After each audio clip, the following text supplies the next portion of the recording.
One day, you might have found yourself knee-deep in command lines, installing software when suddenly, a familiar prompt pops up.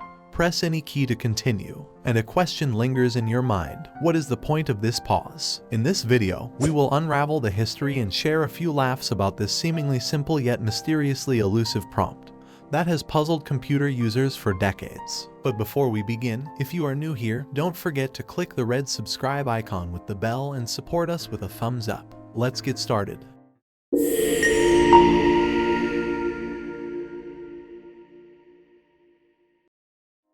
In the early days of computing, teleprinters were commonly used as input and output devices for computers. If you don't know what a teleprinter is, it's a communication machine used for sending and receiving typed messages over long distances. After you type a message, the teleprinter would transmit it through telephone or telegraph lines, and the receiving teleprinter would print it on paper. This means that during the mid-20th century, instead of a monitor, all you had was a unit that prints the computer's responses or the result of a computation on paper. However, by the 1970s, this technique had become outdated and had been replaced by monochrome CRT screens. But text was lost once it scrolled off the top of the screen.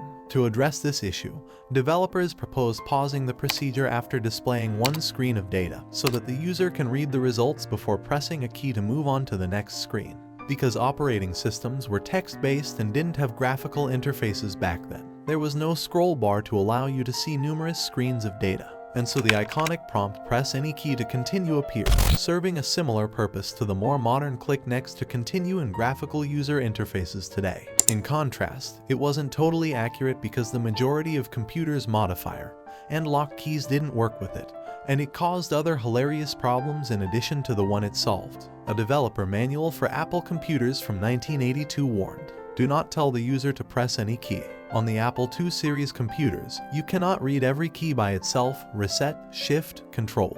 We have also found in testing that new users, in particular, panic when asked to press any key. Over 80% of them will turn around and say, "But what key should I press?" In questioning them about this response, we discovered that they are quite convinced that even though the prompt implied that all keys were okay to press, some could be dangerous. Of course, they were quite right. The misleading nature of the prompt led to many people contacting technical support, as they could not locate a key labeled any on their keyboards. In response, the computer company Compaq addressed this issue by revising their FAQ, explicitly stating that there is no specific any key, and replacing the instruction "press any key to continue" with "press return to continue." All that made it a popular computer-related humor, showcased in The Simpsons' 7th season episode King Size Homer. In this episode, Homer Simpson comically searches the keyboard for the any key. To wrap it up, the "press any key to continue" prompt was born in the early days of computing to facilitate user interaction, due to limitations at those times,